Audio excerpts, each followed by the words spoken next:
Hello, I'm Dr. Mark Ginsberg, and I have the honor and privilege of serving as Dean of the College of Education and Human Development at George Mason University in Fairfax, Virginia. George Mason University is the largest public research university in the state of Virginia in the United States, and I'm very proud to serve as the leader of the largest and one of the most respected colleges of education in our state and in our region. It's a great pleasure to be with you this afternoon and to talk a little bit with you about the concept of social justice and how it's applied to education. Let me begin with an important quote. Horace Mann in the 19th century was one of the great American reformers who brought change and a greater understanding about equity to education as a setting, schools as a setting where students learn and develop, but also to communities where education is often viewed and should be viewed as a centerpiece of each and every community. In the 1900s, Horace Mann once said that, quote, education is the great equalizer. And that's really what the conversation is about today, how we can level or equalize the playing field for many in our societies who have had less than an equal opportunity to be successful and to thrive in their life, in their career, and to be successful, engaged citizens of their communities. Also recently, Nelson Mandela, the famed South African who was a leader in that country and a world leader for many, many years, recently before his death said that education is the most powerful weapon in which we can use to change the world. And without question, as we think about the role and the prominence and the value of education, how education is used as a change strategy to create opportunities for all is essential to thinking about how nations, societies, and indeed the entire Earth as a Earth planet can thrive and succeed into the future. And so as we think about equity, we have to also dive deep into the concept of social justice. Social justice can be defined as a movement of society towards more equality, to support for diversity, for economic fairness and nonviolent conflict resolution, and also for participatory democracy, being sure that all can participate fairly, equitably, and actively in the discourse of our society.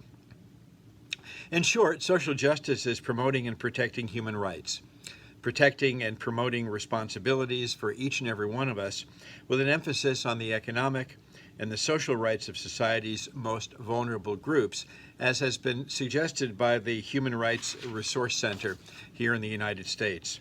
And one of the important strategies to think about how we implement social justice, how we bring social justice to our communities, involves both thinking clearly, articulately, and deeply about the concepts of social justice, but also articulating and embedding in our thinking the importance of multiculturalism. Multiculturalism allows us to rectify inequalities in our society and inequalities in our schools so that students can become more tolerant of each other, more understanding of those who may be different from themselves, and also so students and schools become agents of change.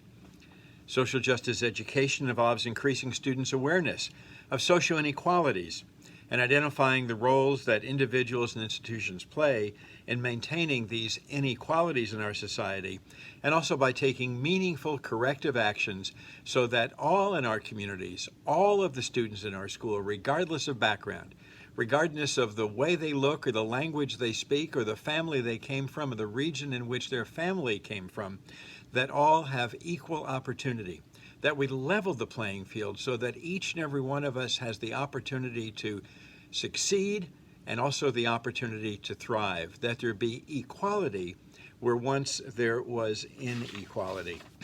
And that means tolerating each other. That means respecting each other more than just tolerating each other, but respecting each of us for who we are and respecting the culture from where we came. Some of the characteristics of social justice education include developing classroom environments and school-based communities that are student-centered, that are collaborative rather than top-down, that allow students and faculty and parents and families, and indeed the entire community that brings itself to the school, to be representative and to have their views well represented in the school.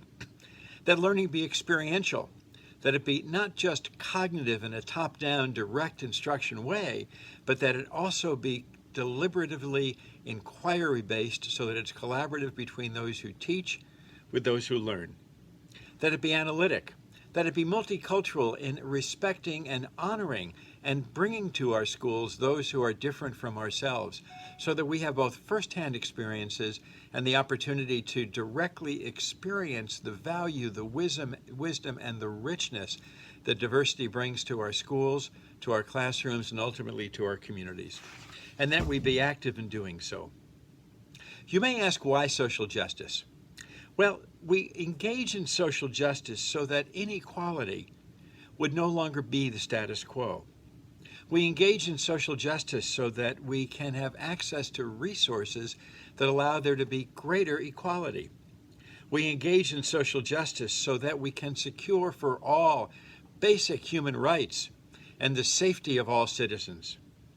We engage in social justice so that there's freedom from discrimination at any and every level. And we engage in social justice to reduce inequality because it's both morally right to do so and because it's programmatically necessary for our schools to be successful. Some of the key themes in social justice education are to make the world a better place and to strive each and every day as a primary and uber or overarching goal. We create equity in terms of opportunity so that all can succeed, that all will thrive. That we create equality in treatment so that all are treated fairly, all are treated not only similarly, all are treated the same, regardless of background. Regardless of access to opportunity in the past, we create pathways to opportunity in the present and for the future. So that there's fairness, so that we appreciate and honor difference, so that we give voice to those who have not had the opportunity to find their voice. We create equality between the power dynamics that oftentimes embed themselves in communities so that those without power develop the opportunities to have equality with those who have historically had and in the present continue to maintain power. And we allow our students to ask questions. We allow them to ask questions that sometimes have difficult answers, and that we as educators try to help our students to identify the answers to their questions so that they're able to reflect about, to think about, and to imagine what the world will be when there is social justice and its associated inequality. And with that brings empathy. Empathy for different perspectives and different perspectives from our own. We empower multiple perspectives. We examine through our social justice lens in education as we build social justice programming into our curricula in schools and in communities more generally to examine the root causes of inequality so that together all the elements, all the segments of a community, all the parts of a school community in particular can examine meaningfully, appropriately, and successfully the root causes of inequality. By doing so, we will empower those who have been disenfranchised, and we will franchise those who haven't had the opportunity to have a voice and franchise. The goal simply is to change the system, to connect individuals' lives to the life of a community, to create ownership for each of us to the agenda of equality, and to be leaders in doing so. So in summary, we bring to our schools an appreciation for and a commitment to and a promise for tolerance and respect. And we bring to our teacher education programs, the programs at colleges and universities that teach those who will instruct our students to help them to learn and develop. We bring an attitude that tries to erase bias, difficult to do, but important to embed. And we tend to bring an attitude, we endeavor to bring an attitude that the viewpoint of equality must predominate.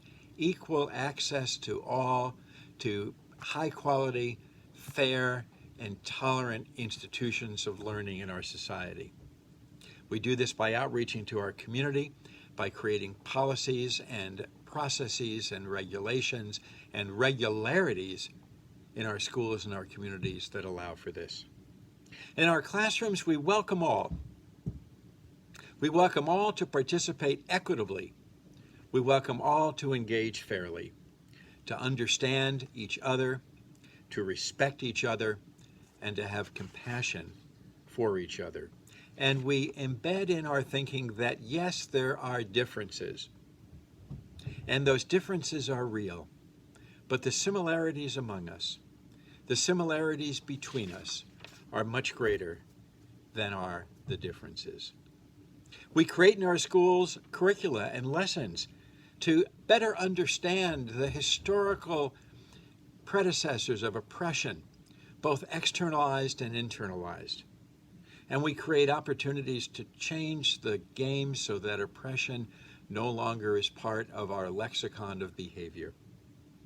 We use our fund of knowledge to shape appropriate, unoppressive, non-oppressive behaviors in our schools.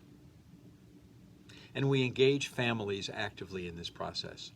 We do this in schools in partnership with families so that together, the school, the family, the community, the nation, in fact, the world, is committed to the concept of equality, the concept of fairness. We embed the meaning of tolerance, and we have no tolerance for a lack of respect. These are some of the hallmarks of social justice in education. These are some of the principles that are so important as we think about the learning and development of our children, as we think about creating a society for the future which is even better than the societies of our past. We do this with a clear conscience. We do this with a deliberate strategy, and we do this with a heart that is committed, to allow access and fairness and success for all, so that all of our students, all of our children, all of our families will thrive in the future, so that together our communities and our nations will succeed in the future. Thank you so much. It's been a pleasure to spend time with you. I hope this has been helpful as you yourselves consider the very important and dynamically powerful issues that social justice and education brings to those who teach, those who educate, and those who facilitate the development of our students. Thank you so very much.